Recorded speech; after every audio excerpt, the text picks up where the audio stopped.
What's going on, guys, and welcome back to another BFR. Today we got Game 42 against the Colorado Avalanche, which was in Colorado, played at 8 p.m. on January 24th. News before this game was that Lankin was out with a right hand injury, so Soderblom was called up from the AHL from Rockford to back up Fleury. And Eddie Olczyk was brought to the hospital. Eddie Olczyk is the Blackhawks one of the broadcasters. He does work on TNT, did NBC prior to it being ownership rights being transferred over. And so his son was stepped in for the third period of the previous game and this last game as well. So, good on his son for carrying on his father's legacy as a broadcaster. But I don't think he was a player at any point, but I don't know off the top of my head. So, Hawks lose 2-0 to Colorado, but they play a damn good game. They play a pretty good game against Colorado. I can't be mad. Colorado's a much better team, currently the best team in the West, as they just can't stop winning as they've gone out of their early season slump. They moved to 15-20-7.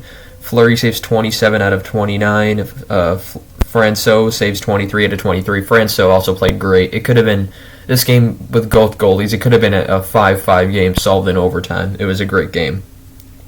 Shots were 29-23 Colorado. Hits were 23-14, 23-19 Colorado, and faceoffs were 29-23 Colorado. Chicago goes 0 for 1 on the power play. Colorado goes 1 for 2. And let's get right into the notes of this game.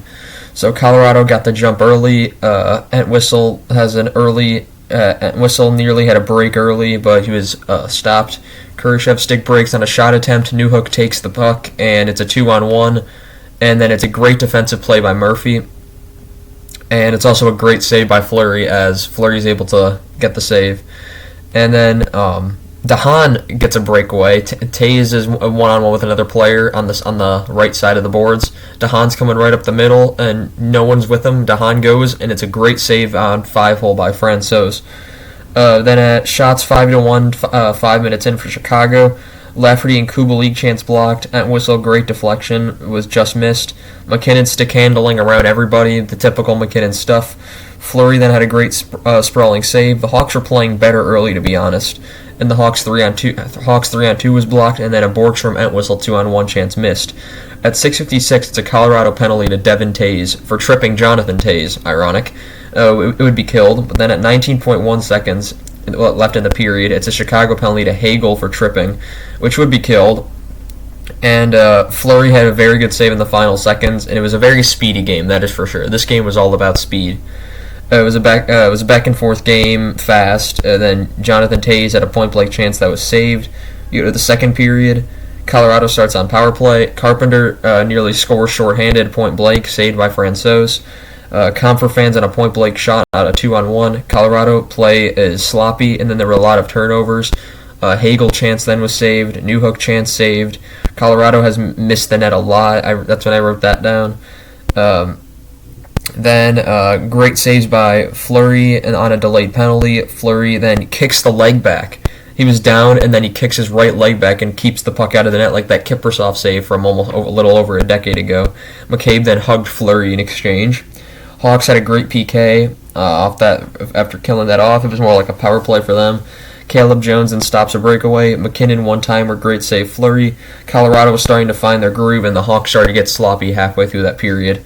Murphy saves a goal when Fleury was down, and then Fleury had a good save on Jack Johnson. Jack Johnson had a pretty good game, I will say.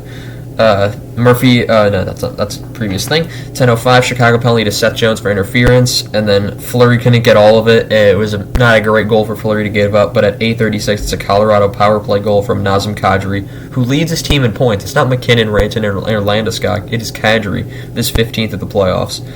From McKinnon and McCarr to make it 1-0. Jack Johnson then stops a DeBrincat breakaway, and we go to the third. Great start for Chicago. Kurashev had two great chances, one which went directly behind Francouz and through the crease, couldn't get in. DeBrincat had a chance saved.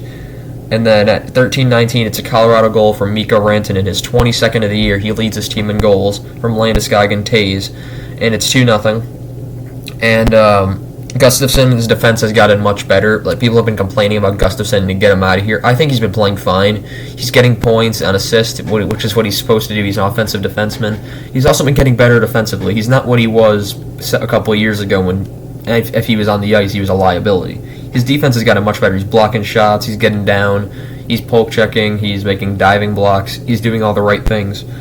He's also got the only plus, and he's only got the only positive plus minus on the team. So don't chat nothing. I know plus minus is an outdated stat, but it says something.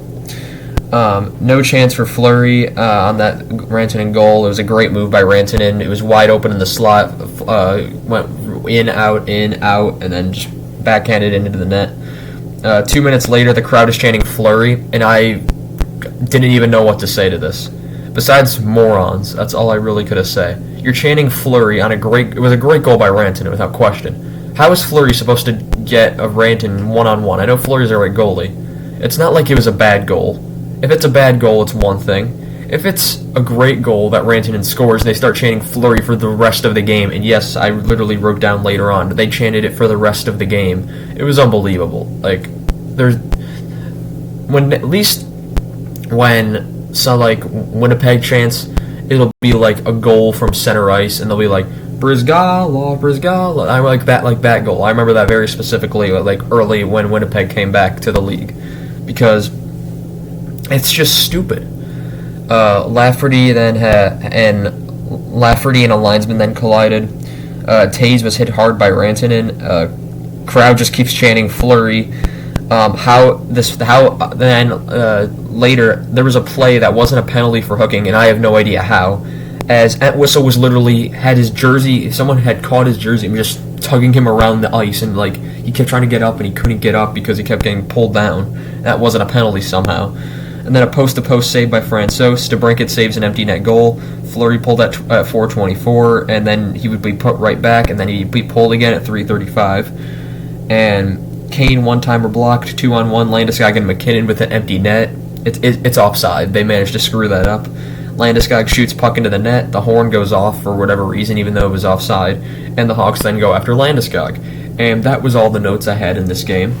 And there's not been much things to notes. The last three games, I haven't even had to fill the whole page. I've only filled maybe about 3/4 of the page. So notes are getting easier to track, which is always a good thing. However, that means the videos are shorter, because that means I have less to say.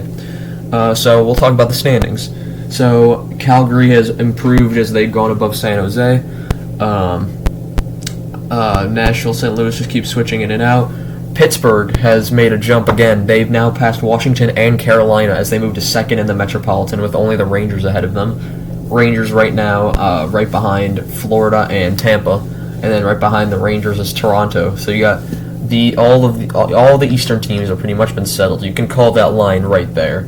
There's like an 8-point differential between the second wild card and Detroit, which I'm pretty sure it's Boston and Detroit at the wall. While in the West, honestly, Chicago can still make the playoffs, if you want to be honest. In the West, it's a lot more complicated. The East is a lot better than the West. I remember when I was younger, it was a lot different. The West was always better than the East. Times have changed. Scripts have flipped. And Philadelphia has lost 12 in a row coming into tonight, so we'll see if they can win finally, or will I laugh harder as they lose 13 in a row. But that's all I have for you guys today. And next game, I believe, I don't know. I think it's Wednesday in Detroit, if I'm correct. So if not, then my bad. But if so, then I will see you for a BFR on Thursday. And that's all I have for you guys today. And I'll see you guys next time. Goodbye.